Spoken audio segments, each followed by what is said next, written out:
Hi, hello mga kapusina. Welcome back to our vlog. Ganito naman gawin niyo sa adobo, huwag kayo puro toyo. Ganito mo na gawin niyo sa karne. Palamigin. Palambutin.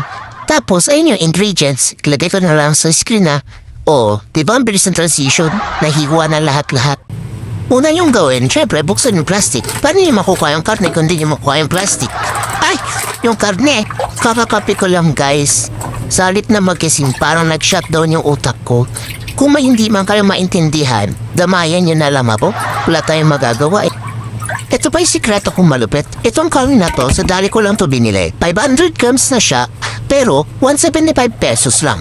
Di ako na puro kaysa, bidubudol ko kayo. Pero kung nabudol kayo, mabudol na kayo. Ano ba yan? Ang gulo, puro budol. Balik na nga lang tayo sa video. So dito na guys, hindi iwa ko ng karne. Dapat saktong sukat lang. Sukat, ano to? May metro. So yung sukat dito, yung kayang i-absorb yung sarap ng ating mga aromatics. Yung acting yung hiwain yung karne. Siyempre, hiwainin na rin yung mga panghalo nyo. Tapos dito na tayo sa nakakayak na part. Etong sibuyas na ito, dalas pinapaiyak ako eh. Kaya ba? Umiyak na rin ba kayo dahil sa sibuyas? Hiwain nyo na yung sibuyas na naayon sa gusto nyo. Alam sa gusto ko, kayo naman kakain. Tapos pagkahiwa nyo yan, lagay nyo na sa lagayan. Tapos next yung bawang. Dapat madaming bawang ah. Inubos ko na nga lahat ng bawang ko dito. Tapos, yung iba hindi ko na tinadtad. Sinama ko na pati balati. Masarap yan eh, malinamnam. Dumako naman tayo ngayon sa kawali. Una, painitin yung kawali, huwag yung ulo nyo ha. Tapos isunod nyo na din yung mantika. Pag alam niyo ang minute na mantika, lagay nyo na yung konting hiniwa yung bawang. Tapos, antayin nyo lang na mag-brown-brown onte. Pag brown na, lagay nyo na rin yung sibuyas. Ito nga pala yung secret ingredients natin for today, ang sibuyas, para maging saucy ang ating adobo sa puti. Tapos halu-haluin nyo lang yan. Pag naging translucent na, sunod nyo na lagay yung karne.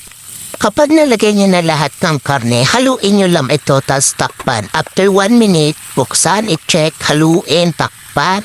Paulit-ulit lang yung procedure hanggang sa magmantika ang inyong karne. Ano nga ba pinagkaiba nitong version 1 at version 2 ko? Dito sa version 2 ko mapapansin ninyo, may dinagdag akong sibuyas tsaka patis. Yun talaga yung nagpa-saucy dito sa ating adobong puti. Gusto ko kasi medyo malinamnam yung lasa. Kung mapapansin nyo rin, hindi ko masyadong binalatan yung bawang kasi nagdadagdag ng flavor yung balat ng bawang. Tapos, ang sibuyas naman nagdadagdag ng pagka-saucy, sweetness, taste ng onion. Halu-haluin nyo lang yan guys. Tapos next yun nalagay nyo na yung paminta, bay leaf, templahan nyo ng asin. Baka sisihin nyo na naman ako pag maalat ha. Diyos ko Lord, kamay nyo yan. Tansyahin nyo naman yung lagay nyo. Tapos after ng asin, isinunod ko na yung patis para malinamnam, para ma-absorb ng karne yung ating sauce. Then lagyan ng konting tubig, takpan. After na ilang minuto, haluin mo lang ulit. Paproseso lang talaga tong adobo ko puro halo eh. Kaya din ako nag-ahalo kasi alam nyo na yung kalan ko mabilis masunugan.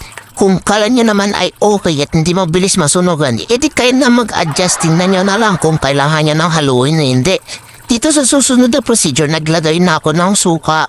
Mapala, may interval ang suka. Hindi nyo siya pwedeng haluin kapag naglagay kayo ng suka ng 1 to 2 minutes. Ako, sinagad ko na. Ginawa ko ng 2 minutes para talaga namang sagad na sagad ang linamnam. Baka may ragsabi na naman, adobo sa puti, pero may asukal. Guys, ang asukal hindi lang ginagamit para tumamis. Ginagamit din ito para pampabalance ng lasa.